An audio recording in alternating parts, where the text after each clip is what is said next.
Hi friends, ఎలా ఉన్నారు మీరంతా? మేమైతే చాలా చాలా బాగున్నాము. ఈరోజు మీ ముందుకి నేను కొత్త రెసిపీతో వచ్చానన్నమాట. హోమ్ మేడ్ మోమోస్ ఎలా చేసుకోవాలో మీకోసం నేను చూపిస్తున్నాను. ముందుగా మైదా పిండిలో కొంచెం ఆయిల్, కొంచెం సాల్ట్ వేసి మైదా పిండి మెత్తగా కలుపుకొని హాఫ్ అన్ అవర్ పక్కన పెట్టుకోవాలి.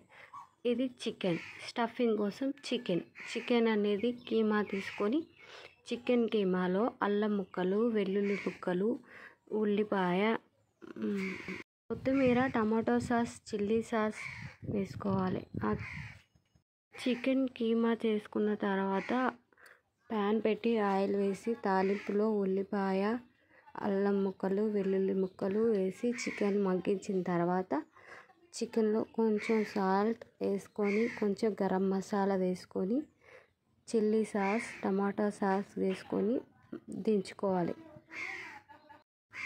తర్వాత ఇలా మైదా పిండిని చేతితోటి చపాతీలాగా ఒత్తుకొని అందులో మనం తయారు చేసి పెట్టుకున్న కీమా మిశ్రమాన్ని స్టఫ్ చేసుకోవాలి.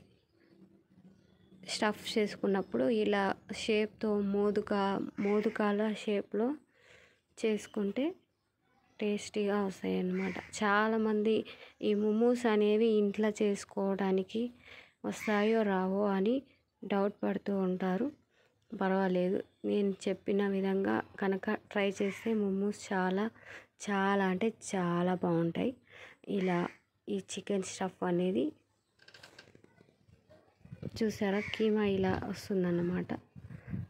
ఉడికించిన తర్వాత మీకు చేసేటప్పుడు వీడియో తీద్దాం అనుకున్నా కానీ ఆ క్లిప్ అనేది మిస్ అయింది. రికార్డ్ అయింది అనుకున్నా కానీ కాలేదు. ఇలా ఆ మైదా పిండి చపాతీ మిశ్రమంలో ఇలా స్టఫ్ చేసుకొని మోదుకాలు చేసుకునే అచ్చులు చేసుకునే ఉంటుంది, దాంతో అయినా చేసుకోవచ్చు, లేదంటే ఇలా చేతితో అయినా చేసుకోవచ్చు, పర్వాలేదు. కానీ టేస్ట్ మాత్రం చాలా బాగుంది. ఇలా అన్నీ ఒకదాని తర్వాత ఒకటి అన్నీ ఇలా తయారు చేసి పక్కన పెట్టుకోవాలి. ఈ రెసిపీ మాత్రం మీరు తప్పకుండా ట్రై చేయాలి. చాలా బాగా టేస్టీగా వచ్చింది. ఇప్పుడు చేసుకోవడం అయిపోయింది. మనం స్టవ్ వెలిగించుకొని ఇడ్లీ పాత్ర కానీ స్టీమ్ కుక్కర్ కానీ ఏదన్నా పెట్టుకొని అందులో 2 గ్లాస్ వాటర్ పోసుకోవాలి.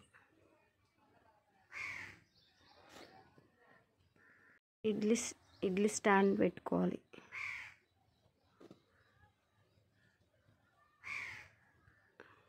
ఇప్పుడు మనం తయారు చేసి పెట్టుకున్న మోదుకాలు ఒక్కొక్కటిగా దాంట్లో పెట్టుకొని స్టీమ్ చేసుకోవాలన్నమాట. ఎన్ని ఉంటే అన్నీ పెట్టుకోవచ్చు, పర్వాలేదు. ఒకేసారి అన్నీ స్టీమ్ చేసుకోవచ్చు. ఇలా అన్నీ ఒకదాని తర్వాత ఒకటి పెట్టుకొని మంట పెద్దగా పెట్టుకొని ఒక 5 to 6 minutes స్టీమ్ చేసుకుంటే సరిపోతుంది.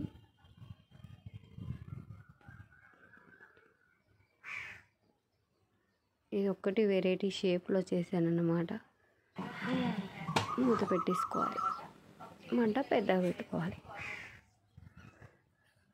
6 నిమిషాలు అయిపోయింది. ఇప్పుడు మనం మూత తీసి మన మోమోస్ ఎలా వచ్చాయో చూద్దాం. అలా స్టైల్గా తీయాలన్నమాట మూత. మోమోస్ అయితే చాలా బాగా ఉడికిపోయాయి.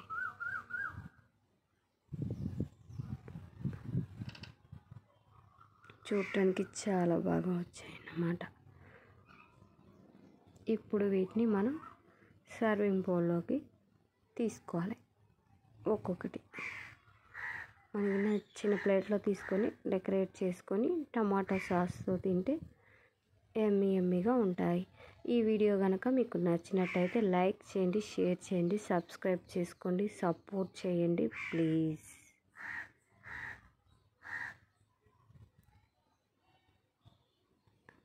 సూపర్ ఉన్నాయి కదా. ఇంకా మేమైతే తినేస్తాం.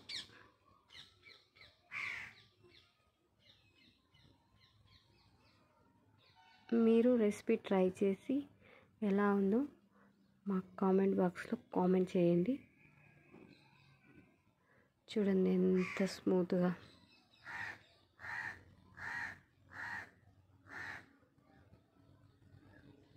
టమాటో సాస్తో తింటే అదిరిపోయిందన్నమాట టేస్ట్. ఇక బాయ్, సబ్స్క్రైబ్ చేసుకోండి ఫ్రెండ్స్.